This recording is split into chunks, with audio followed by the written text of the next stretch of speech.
शहर के बाहरी इलाके में स्थित एक पुराना सिनेमा हॉल, जिसका नाम था गैलेक्सी थिएटर, कई सालों से बंद पड़ा था। किसी जमाने में यह थिएटर शहर का सबसे लोकप्रिय स्थान था, लेकिन समय के साथ वहां अजीब अजीब घटनाएं होने लगीं। यह घटनाएं इतनी डरावनी थीं कि थिएटर के मालिक ने इसे बंद करने का फैसला कर लिया। लोगों का मानना था कि इस सिनेमा हॉल में कुछ अशुभ है। कई लोगों ने दावा किया कि उन्होंने वहां अजीबोगरीब आवाजें सुनी, परछाइयां देखीं और अज्ञात ताकतों को महसूस किया। इस हॉल के बंद होने के बाद कोई भी वहां जाने की हिम्मत नहीं करता था, लेकिन 3 दोस्तों ने इस डर को चुनौती देने का फैसला किया। अमन, राहुल और कृतिका तीनों कॉलेज के छात्र थे। उन्हें हॉरर कहानियां और भूत प्रेतों से जुड़ी जगहों पर जाना बेहद पसंद था। एक दिन उन्होंने गैलेक्सी थिएटर की कहानी सुनी और तय किया कि वे वहां जाकर सच्चाई का पता लगाएंगे। यह उनके लिए सिर्फ एक रोमांचक अनुभव था, लेकिन उन्हें नहीं पता था कि यह रात उनकी जिंदगी की सबसे खौफनाक रात बन जाएगी। अगर हमें यहां की सच्चाई जाननी है तो हमें रात के समय ही अंदर जाना होगा। भाई, अगर भूतों ने पकड़ लिया तो मैं हीरोइन बन जाऊंगी और तुम दोनों मेरे बॉडीगार्ड। वे तीनों रात के 10 बजे थिएटर पहुंचे। चारों तरफ घना अंधेरा था और ठंडी हवा चल रही थी। थिएटर का मुख्य द्वार जंग लगा हुआ था, लेकिन अजीब बात यह थी कि दरवाजा पहले से ही थोड़ा खुला हुआ था। जैसे ही वे अंदर पहुंचे, उन्हें वहां सड़े हुए लकड़ी और नमी की गंध महसूस हुई। अंदर का माहौल बेहद सन्नाटेदार और डरावना था। दीवारों पर पुराने पोस्टर चिपके हुए थे, जिन पर धूल जमी हुई थी। सीटें टूटी हुई थीं और फर्श पर कांच के टुकड़े बिखरे हुए थे।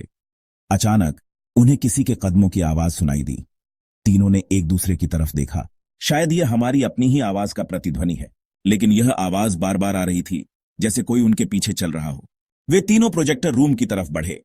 जैसे ही वे वहां पहुंचे, उन्होंने देखा कि प्रोजेक्टर अपने आप चलने लगा। स्क्रीन पर एक पुरानी फिल्म चल रही थी, लेकिन फिल्म में कोई भी किरदार नहीं था, सिर्फ एक खाली सड़क दिख रही थी। ये कैसे संभव है? हमने तो प्रोजेक्टर को छुआ भी नहीं। शायद ये पुरानी मशीन है, अपने आप चालू हो गई होगी।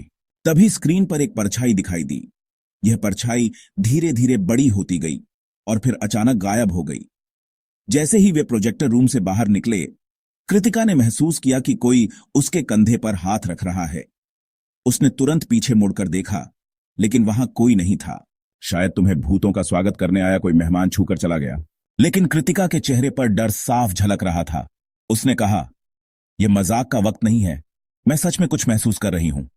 वे थिएटर के मुख्य हॉल में पहुंचे। वहां अजीब सन्नाटा था। अचानक सारी लाइट्स जलने बुझने लगीं। हॉल के कोने से किसी औरत के रोने की आवाज सुनाई दी। आवाज इतनी दर्दनाक थी कि उनके रोंगटे खड़े हो गए। हिम्मत दिखाते हुए उस आवाज की तरफ बढ़ने का फैसला किया। जैसे ही वे आवाज के करीब पहुंचे, उन्होंने देखा कि एक औरत सफेद साड़ी में बैठी हुई थी। उसका चेहरा झुका हुआ था और बाल बिखरे हुए थे। धीरे से, आप कौन हैं? औरत ने धीरे धीरे अपना चेहरा उठाया। उसका चेहरा जला हुआ था और उसकी आंखें खाली और गहरी थीं। वह चीखते हुए उनकी तरफ दौड़ी। तीनों घबरा गए और भागने लगे। वे जैसे तैसे मुख्य दरवाजे तक पहुंचे, लेकिन दरवाजा अंदर से बंद हो चुका था। अब उनकी सांसें तेज हो रही थीं और डर उनके चेहरे पर साफ दिख रहा था। तभी उन्होंने देखा कि वही औरत दरवाजे के पास खड़ी है और उन्हें घूर रही है। घबराकर, हमें दूसरी तरफ से बाहर निकलना होगा। वे बैकस्टेज की तरफ भागे। बैकस्टेज का दरवाजा खुला हुआ था।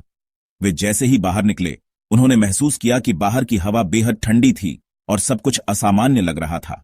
बाहर निकलने के बाद उन्हें लगा कि उन्होंने थिएटर की भयावहता से पीछा छुड़ा लिया है, लेकिन उनकी गाड़ियां चालू नहीं हो रही थीं। गाड़ी की चाबी घुमाते हुए अमन ने गाड़ी की चाबी घुमाई, लेकिन इंजन ने कोई प्रतिक्रिया नहीं दी।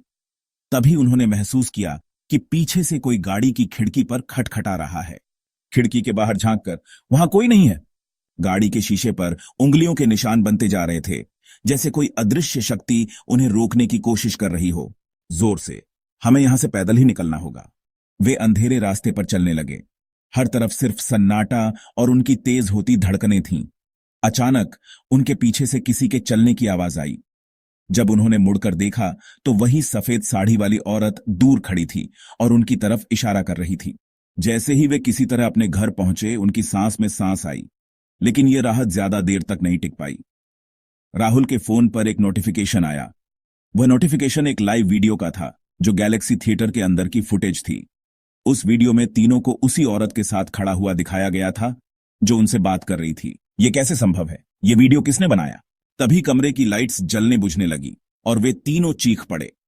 गैलेक्सी थिएटर की इस घटना ने यह साबित कर दिया कि कुछ रहस्य इंसानों की समझ से परे होते हैं। इन तीन दोस्तों की जिंदगी हमेशा के लिए बदल गई और उन्होंने फिर कभी उस जगह का नाम तक नहीं लिया। लेकिन वह सफेद साड़ी वाली औरत अब भी उनके सपनों में आती है, हर रात उन्हें डराने,